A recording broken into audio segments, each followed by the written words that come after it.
Are we going to be including my cat in this review now? Why not? Fine. I'm Andrew. I'm Jacob. The guest star Jacob.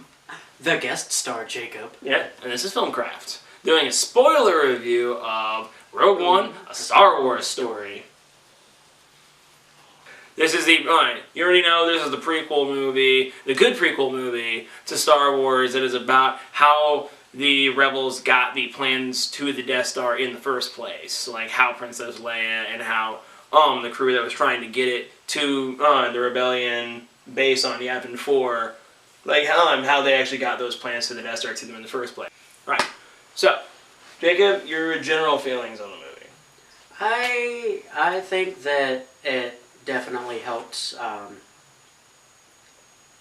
fill in the blanks, and I feel like that's kind of what it was supposed to do. It was supposed to fill in the blanks, butting up to A New Hope. And like I said, I didn't know what was going on in A New Hope. I was just a little kid, and I thought the effects were cool. But now that, they've released Rogue One, we kind of understand the whole backstory behind where the Death Star came from, who was building it, because I didn't really understand that either. And now we know why they wanted to destroy it, and it shored up a bunch of things for me. Like filled in the gap between episodes 3 and episode 4. Right. Like really fleshed out the universe. Because I would say that the most heavily affecting thing in this universe that it did, because that's something that every single one of the number movies always have. Everything that happens in that movie, it always heavily affects the rest of the Star Wars universe and it going forward. So Rogue One, because it was a mid-cool movie that wasn't a number movie and it wasn't going to be about the Skywalker lineage, you were really wondering going in, like, how is this really going to affect the big picture? What is it going to reveal in this movie that's going to make it to where that you can watch any of the other movies later on, or especially more importantly 4, 5, and 6, and you're going to have a different feel. And it did a couple of things, like small things here and there, but the big thing that I think that it did to affect it was the reveal of why that big joke that's been around for decades has. The whole thermal exhaust port thing. Yeah, which is the whole, you got this big, giant, ultimate death weapon that destroys planets, and why does it have a hole in the side? You shoot a laser and the whole thing blows up. It's a giant design flaw. Exactly. Yeah, everyone's made jokes about that for like 40 years. And in this movie, they actually state why that happened. And it makes so much more sense. It makes all the later movies, especially, or most importantly, Episode 4, it makes it more fleshed out, and you appreciate it a lot more when you watch it, because what happened is that Galen Erso, the Imperial engineer, like the designer of the Death Star, he had retired of sorts, like left the Empire and retired. So when Director Krennic comes down and tells him, hey, there's been a shitload of delays, all these things are happening, especially because of the rebellion putting cogs in our plan so many times. It's been 5 years of us trying to design it, and we're having a lot of issues, we need you back. And then they reveal that he doesn't want to come back. Yeah, that he not only doesn't want to come back, but the reason he didn't stall the plans of the Death Star and quit altogether or do anything, that most rational people would do, is because he knew that eventually they'd build it without him. Yeah. It's not going to be easy, but they would build it without him in some way. So what he could do to best assist the rebellion that he was always working with anyway is to build a design flaw in the system that would allow it to where they could destroy it. Right. Which, such as the thermal exhaust port. He reveals that in the movie. He reveals it in a message to the rebellion. Telling more specifically his daughter, Jen, his daughter Jen Erso, saying, I put a flaw in here in the system that is so small no one would find it, and only me, the chief engineer, and the rest of my engineers would know about it. You shoot a hole, you shoot into this hole, and it sets off a chain reaction that destroys the whole system. Right. And now that you know that it was specifically from a guy that was trying to make sure the Death Star would be destroyable and have an exploitable flaw, it makes it a lot easier to watch that kind of scene. Right. And it actually fleshes it out more. Anytime you watch Episode 4 and they talk about that, you understand it more, and you can remember the whole backstory, right? The official backstory. And it doesn't feel so much as a plot convenience as it did before we watched Rogue One. So there's one thing that I especially wanted to touch on in the last review, but I couldn't talk about it without spoiling some big things, is the fact that there are some characters in this movie that are motion captured that are sometimes it's good, sometimes it's not. You have two, more specifically. You have at the literally the last frame of the movie when they're giving the plans to the Death Star away, because it is literally ending immediately where Episode 4 began, with Darth Vader hunting down Leia Organa's ship as she's trying to make it to Tatooine, which is actually another small thing that really fleshes it out, because they straight up state to Senator Organa, like, you have Mon Mothma saying to Senator Organa, be like, hey, your Jedi friend that you knew back in the Clone Wars, can he help us here? Can they get the plans to him? Right. To get it to us. And he's like, I'll call him, I'll contact him, because he served me well in the Clone Wars. I was like, oh, okay, you make a little bit more sense as to why they were headed towards Tatooine, why the droids landed on Tatooine, why he was seeking out Obi-Wan Kenobi, and why Leia was even talking about Obi-Wan Kenobi in the first place. It was intentional. They were actually going to him. Right. Yeah, because they figured that he would be a good place to hide those plans before they could get him to the rest of the rebellion. Right. Yeah, so like that fleshed out a little bit more too. But then in the end you see Leia motion captured, and because it's such a brief moment, it looks great. Absolutely. Because I saw it in 3D, and it looked damn near it looked like a perfect recreation of Carrie Fisher. I didn't think they needed to do the whole behind the back, only show it from the back. I think that's kind of cheesy. You've seen it done plenty of times before. And so that one I don't think they needed to do. But then there's the other one with Grand Moff Tarkin. Yeah. That was another big one. Yeah, that was the one that I'm actually surprised they used him as much as they did. I am too, honestly. Because you couldn't really do this movie without doing Grand Moff Tarkin, because he was a huge part in the Death Star. Yeah, like running the Death Star, and because he was in Episode 4 before he died. Over and eventually taking over the Death Star. Yeah, exactly. It was the whole thing they had with director Krennic. Yeah, running the thing and not wanting Grand Moff Tarkin to take it, and because the actor died, you know, they obviously couldn't use him. And I was just expecting the first time they had him he was just going to be there right then, and then maybe have him again at the end. Right. But no, it was just straight from the beginning. The first time you see him, it's like, oh, it's pretty good. And then immediately, like, no, that's CGI. Yeah. It's CGI. They fleshed out entire scenes with him, and it was... I won't say it's tacky, but it was kind of a detracting point, knowing the fact that he was dead. Right. And but because it didn't feel as solid. Yeah, but to me, because they kept so true to the character, like they didn't have him doing anything really out of character. They had him being straight up in character.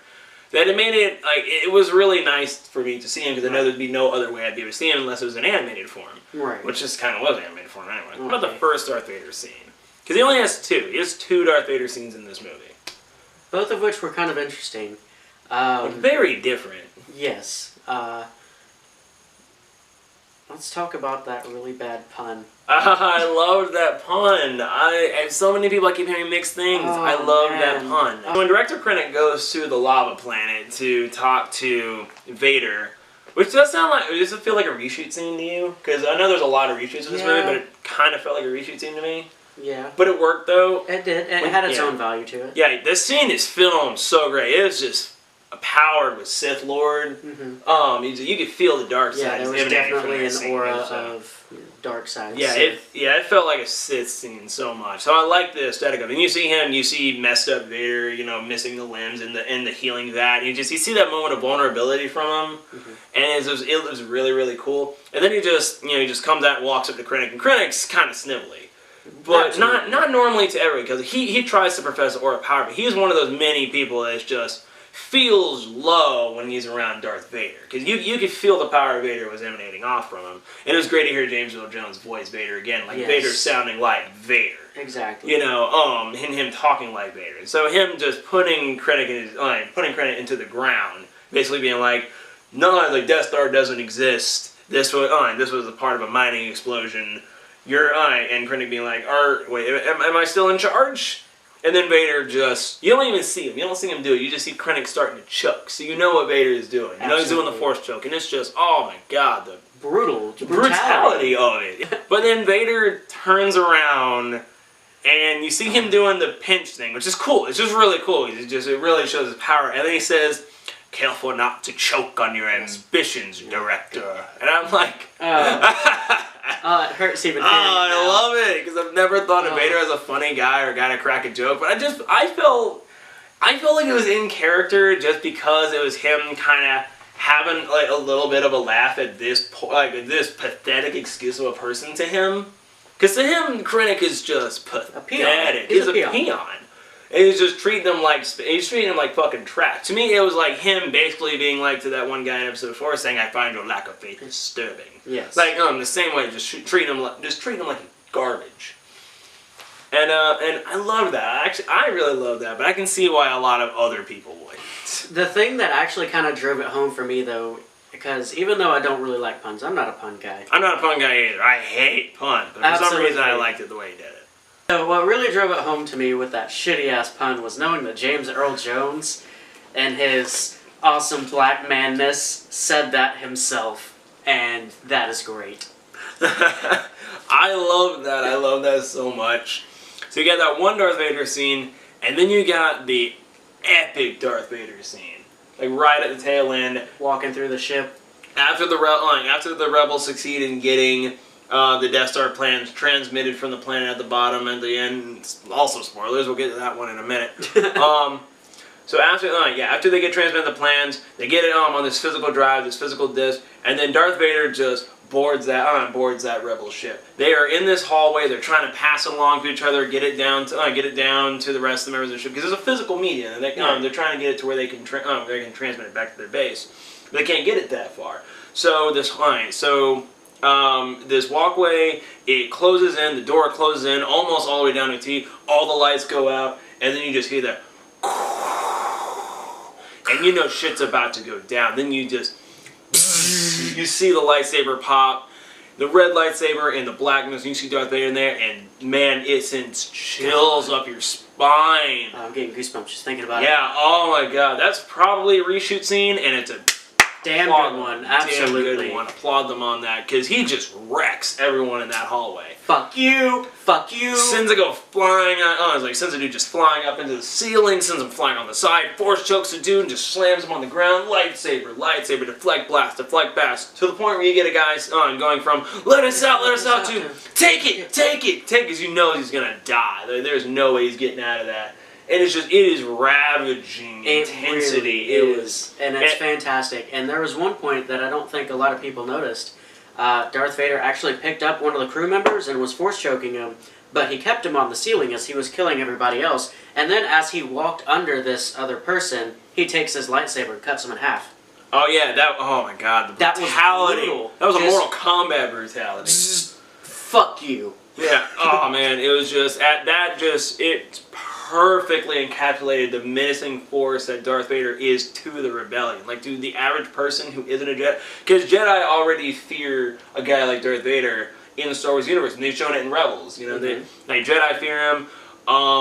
Obi-Wan acknowledges his power. Luke Skywalker is terrified. Is sort of terrified of his power from the beginning, and just you show how much of an overpowering presence he is to other Jedi, other people with the Force. And then they've never shown just the overpowering presence he is to regular mortal men, to regular people. Okay, so in terms of characters, you get a lot of really interesting people. You get Jyn Erso, played by Felicity Jones. God. You know, you get she's so Captain hot. Andor, played by Diego Luna. And yeah, she is smoking. I love it. You get Captain Andor, played by Diego Luna. Donnie Yen's character. Oh god, Donnie Yen's character. Chin Iwatz or whatever his name is. Yeah. You get all those guys. You get Forrest Whitaker's character, Saw Gerrera. You know, you get all these great characters. Like these pretty interesting characters. It's kind of like an eclectic group of like a bad guy of rogues. It was done not as well as Guardians of the Galaxy, but better than Suicide Squad. Admittedly, in terms of the rogue characters that they brought in. So you get a lot of ones that seem like they are rich with backstory, but they don't really go into the backstory of many of these characters. The only one they really do is Jyn Erso. Like they super go into her backstory. They open it with her backstory. I said in my previous review, that I do actually like her character even more than Rey from Force Awakens, and that's really personally a me thing because there was so much richness to Jyn Erso as a character. There was all that weakness. There was all that those flaws, that anger, moments of sensitivity. There's that strength, that ability, that power. The determination, the drive. You got her as a full, fleshed out character because she was only going to have her one movie. Like most movies are, it's just the one movie, and you get to experience that character in the one movie. Right. And because Rey has not been fleshed out as a character much at all, just a little bit you get of her. I'm interested in seeing where Rey goes as a character, but I saw all of Jyn Erso as a character, and I got so much of it, I'm left very satisfied with her, and I really wanted to kind of see her in more of Star Wars. Right. Like, I really can't wait to read some prequel comics and read all kinds of shit of any of Jyn Erso's adventures. I love her as a character, and I am kind of disappointed that she's not going to be able to be in anything else, because at the end of the movie, all of the members of the Rogue One squadron, like, they die. Oh, they did. Everyone. Every single one of them. Down to the friggin' droid. Yeah, K2SO. Who is the greatest droid ever. And see, that's another thing. Out of all of them, all the droids in all of Star Wars have so much personality. The best one I find is K2SO because of his sarcasm. And so sarcastic. That's really driven home, in my opinion, based on who his voice actor is, Alan Tudyk. Alan Tudyk, yeah, man. For those of you who have seen Firefly and Serenity, you know that... Leaf in the Wind. Watcher's like... Dead. For any of you who have seen that, you know that his characters are very sarcastic, very witty, very funny, very quick. And I think that translated really well over to K2SO. Mm-hmm. And that's another thing. I wanted to know where K2SO came from. I want to know what he was like, before he was reprogrammed. How he came to be with the entire crew itself anyway.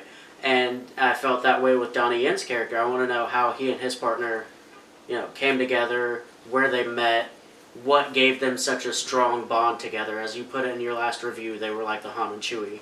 Yeah. I want to know where that came from. I want to know why. And that was something I was kind of disappointed in. Yeah, is that, I said before that I didn't really personally mind that there wasn't a lot of backstory given to a lot of these characters, because to me you don't really need to be told where everyone comes, how everyone met and everything they've come from, everything about the story to get who they are as characters, especially an ensemble cast. But I can completely see why a lot of other people would be missing out on that, because it was really expository with a lot of characters in this one. They didn't get to really talk about personal experience, because now I can really just compare ways to bring in an ensemble cast to Guardians of the Galaxy, because it is kind of the best example you can get of an ensemble piece these days, where you have all the moments, the actual moments that show and tell what happened with characters' backstory. You get that with Star-Lord, you get that with Gamora, you get that with Drax, you get that with Groot, you get that with Rocket, you get that with all of the characters on where they've come from. Right. Yeah, and the personal things that have happened and that shape their experiences now. And you don't get that nearly as much in Rogue One. You don't really get that all in Suicide Squad, honestly. Oh no. But you don't really get that very much so in Rogue One, except for there's a really good moment with Captain Andor, where he finally does kind of blow up at Jyn Erso and say I've been doing this since I was 6 years old. Just yelling at her.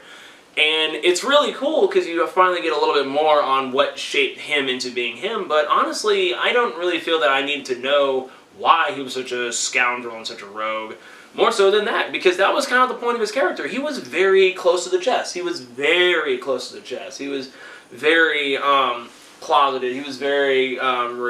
reserved. Pent up. He's pent up. He was the guy that did the dirty, underhanded dealings for the rebellion. He didn't need. You didn't need to know everything that he came from to know that he was basically the assassin type of character. Right. He was the assassin character.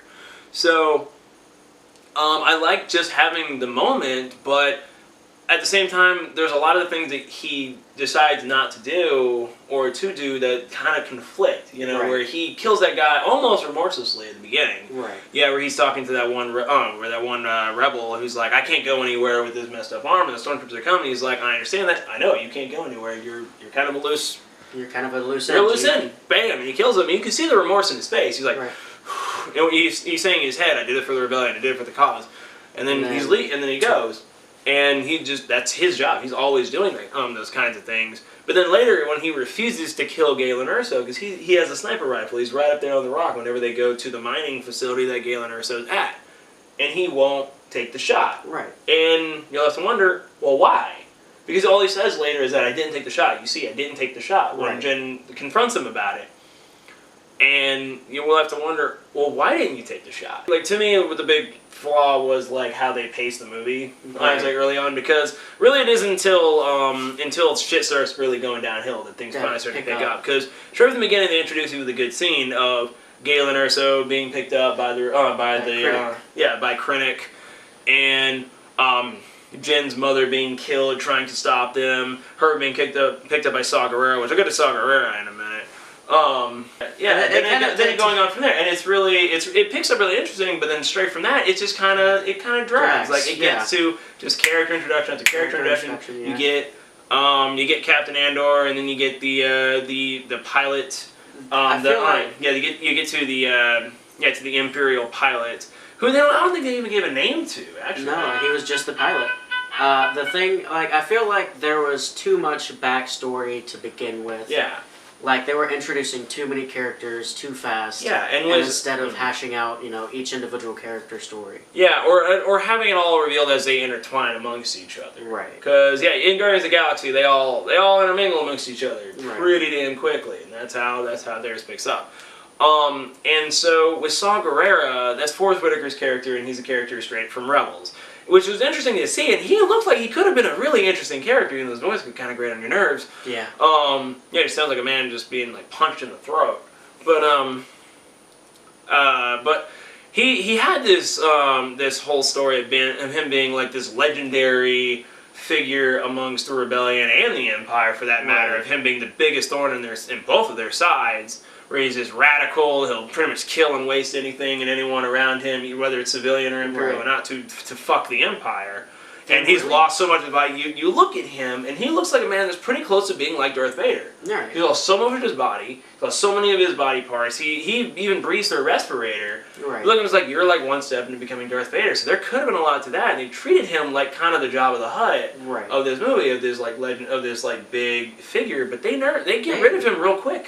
They get rid of him real quick. They didn't even really give him much character development, I think. Yeah, and he seemed like one of the most interesting characters in this movie as to where he came from and what he'd been through. And I was like, I want to see a lot more of you and what happened to you. Yeah, and so what it is, like, he's the one that saved Jyn Erso. He's the one that raised her for a while, and then he had to leave without her. And when they come to find him, that's when things finally start picking up. When that big battle happens in the middle of the city between Saw Gerrera's fanatic rebels against the Empire, and all those civilians caught in the crossfire. Like, it's a big gritty battle. It's a dirty in the mud battle. But so whenever she's hiding by the tank, and Captain Andor sees that she's by the tank, and also that the tank is about to be blown up by one of the rebels, he shoots him, and that was kind of an interesting turning point for me, that for him and her, it didn't matter who was dying as long as those two made it out safely. That was really, really great. And then so that's when it started to pick up, and then it dragged a bit more when it was going into Saw Gerrera's thing, where like the rest of the Rogue Squad gets there, Rogue One team, like the rest of the Rogue One team gets there. Mm-hmm. And they're all hauled up in those cages, and you're finding and that's when it starts to pick up again. Like, it kind of just goes up and down in terms of the pacing and how it drags. But it's that when it gets to there, and you find out from the holocron about exactly what Galen Erso had been doing, why the Death Star has this fatal flaw, and then when the Death Star starts to make their initial test on that planet and that city that they're in, and it slowly is blowing up, and oh my god, the visuals of it blowing up that planet, just the giant piles of rubble and dirt and explosion coming up slowly. That's something that Gareth Edwards has always been great at, especially he showed you in Godzilla, is scale. The scale of everything around you is just so amazing. It's fantastic. It was beautiful, and that was I know it's a little bit out of bounds for the Death Star, because the Death Star would blow up a whole planet instantaneously, and this is just blowing up a city very slowly. But man, did it look so good and way more terrifying. Absolutely. And it just really showed you the awesome power of it to do it that way. And I actually kind of prefer it doing it that way. So you see that, and that's where everything finally starts to pick up. Right. You get there, you get to where they go to talk to the rebellion, and then decide what they're going to do. Mon Mothma makes the decision not to go ahead and try to steal the Death Star plans. Yeah, it's like from there it goes to them going to the planet, the mining planet, where they got a really cool crash landing sequence. And, and then Galen Erso dies, and then they find out where the Death Star plans are being held, and they're deciding on whether or not they're going to go get it. So the Rogue Squadron finally teams up with all of them together, and they call themselves Rogue One. Right. Where they are the rogue. It's like the rogue team that's going to go steal the plans of Death Star themselves. And this is where, man, all this shit finally hits the fan. Everything this movie has been building up for pays the hell off. Absolutely. And it all starts with one phrase. Hey, you're not supposed to be in that ship. Mm-hmm. Fuck you. Basically. Oh man, it was amazing. Just from the moment they get there and they're down on the beach, big, wide open, beautiful beach. To finally take the plans of the Death Star. They just set up this intricate planning. And it goes off well. Straight up at first, Krennic's there. Krennic's down there trying to handle things all on his own after he got his little talking to Darth Vader. Don't choke on missions. Yeah. And then everything goes off well. They do the explosions around the beach. They start taking out stormtroopers around the place, and then shit hits the fan. It feels very much like a modern D-Day. You know the moment everything hits the fan. You see it. You see it right there because they're actually pinning the Empire down. They're pinning them down good. Some of them have taken Imperial outfits and made it to the vault where the Death Star plan is being held. K2SO is manning the controls, and then the AT-ATs come out. And that was such freaking lord. That was such a good and interesting plot twist to me. Oh my god! I knew they were gonna be there because I've seen them in every trailer and every poster. You knew the AT-ATs were gonna be there, but good god, did they look huge! You really got to understand just how big and powerful those things were when those AT-ATs show up, and the rebellion tries to fight them, and nothing they do works, and they realize they are fucked. And then everything goes downhill from there. The AT-AT, they start blowing the hell up out of the rebels. They get locked inside the vault with the Death Star plans, and K2SO is riddled full of holes, and oh man, did that hurt when he died. It really did. Oh, because he was such a lovable character. Absolutely, it was such a wonderful riddled sacrifice. full of holes. He falls to the ground. His eyes die out, and oh my god, man, it hurt.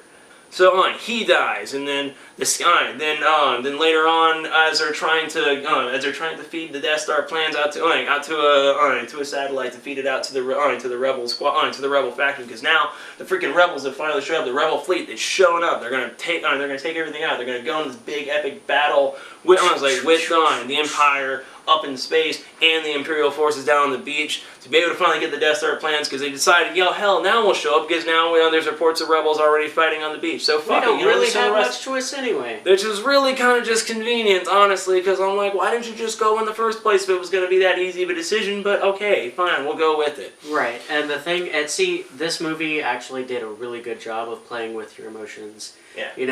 Even from when they brought in the AT-ATs, you saw that, oh shit, rebels are fucked.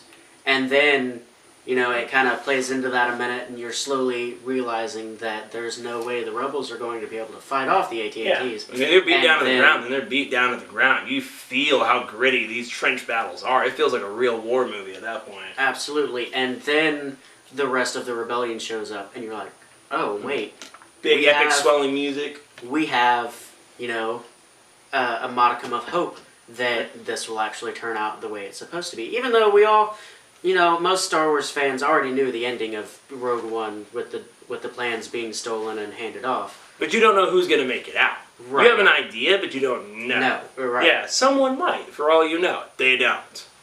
Not at all. Which it was really cool though how they did actually show a lot of the footage of the original Right. X-wing pilots from Episode 4. That was fantastic. So the and ones from I- the taking of the Death Star, because Yeah. like a lot of those guys, obviously, because it was like right after that, a lot of them would be there whenever they were taking the Death Star. So you get to see Gold Leader and Red 4 and Red Leader, and you get to see all those guys there. It's like, hey, awesome! Hi, And they use I the know actual those footage, guys. and they use the actual footage too, and they just revamp it a little bit, which is really cool. And then from there on, just Hammer after hammer after hammer. Like the scout pilot dies. Like he dies like a grenade to the face, and then Johnny Yen's character. Oh my god! That The was- whole course of the movie, I'm one with the Force. The Force is with me. I'm one with the Force. The Force is with me. Says it to himself over and over and over again. He's just he finally bites the bullet, going out there to pull that freaking lever to bring the shield generator down, Right. and he just. Boom, he blows up too. Donnie Yen's partner just goes out there, tries to lay waste everyone, which I do love how nicely they set up for that. Absolutely. Because they said it earlier, a phrase from a wise man or whoever it was, I don't remember exactly what they said, but they said, it's like a man with one sharp stick. I don't know exactly the way they phrased it. A man with one sharp stick could take an entire day. Like, could take an entire army. And they set up, kind of nicely alluded to one of them was going to do that. And that's what he did, because he was like, a man with one sharp stick and nothing to lose. Right. That's what he said. Because and that's what he did. lost his only real, physical thing in this world. Yeah, the only reason he had to Donnie's live at character.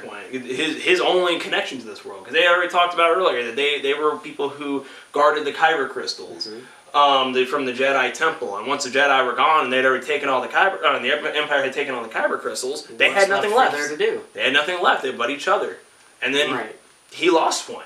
So what else is he gonna do? And he just goes out there and boom, boom, boom, boom, lays waste to everyone as much as he possibly could until boom, he finally goes down. Still takes several shots too. Yeah, a lot of shots. God, man, he went down. He did not go down easy. No, he did not. But oh man, his death hit me because it didn't tell you why they were so connected, but you could tell they were connected. Absolutely. You could tell that they did have a connection. You didn't know exactly why they did, but you knew that they had it. It was the You knew they had chemistry that was friendship. very real. Yeah. And honestly, because it really reminded me of real life friendships. Because there's a lot of friendships you get in real life. It's like you don't know. It's like you see these people and you can see they like each other and they get along really well, and you can tell they'd be really hurt if the other one died or if something ever happened to the other one. But you don't know why they're friends, but you know that they are friends. Fuck you. But anyway. Yeah. But no, and then from there on, just watching the rest of them go and go and go. When you see Krennic, when you see Krennic shoot down Captain Andor, and come on, you know he's not dead. You know he's like, because you just saw him get shot in the chest and he fell, and you know he didn't die. Yeah, absolutely. Yeah, and then Jyn Erso, she gets to the top. She finally feeds the signal out. She has that one final out with with Krennic. You see, everything finally goes their way. Andor shoots Krennic. They go down. Grand Moff Tarkin finally takes control of the Death Star himself. Decides for another weapon set, blows the whole fucking place out of the water. And you see that final explosion of their down there on the ground. Krennic's gonna die from his own weapon's hands. Yeah. And then everyone, the entire Rogue Squad is just dead. Gone. Yep, everyone. I almost cried. I really did. Final scene with Jyn very Erso and Captain Andor. I am so glad at no point in time did they ever force a romance in this story. Right. Not even between two of them. You could tell they had that camaraderie as members of the squad together. Right. But they never forced a romance down there. And that was what, to me, was really beautiful about this movie. It was just its own story that did not need any kind of bullshit. Right. There was no need for any kind of filler or anything, really. Yeah, there wasn't any for any more subplots or anything to add on to it. It just filled it out on its own. So from then on, it just went to everything else. The rebellion tries to warp speed out of there, and then boom, they warp speed right into Darth Vader's freaking Star Destroyer. But the way everything played out at the end, and they go right to the point where they're trying to move the Death Star plans to each other, and then Darth Vader comes in and they lay waste. They finally get Death Star plans into the small escape ship. Fucking intense. With Princess Leia, they give it to Princess Leia, and she looks up and they're saying, "What is it?" She says, "Hope," and then it ends exactly where you expect it would. Absolutely. Yeah, it's like I've never seen a movie literally end exactly where another movie begins, just right down to the very last scene.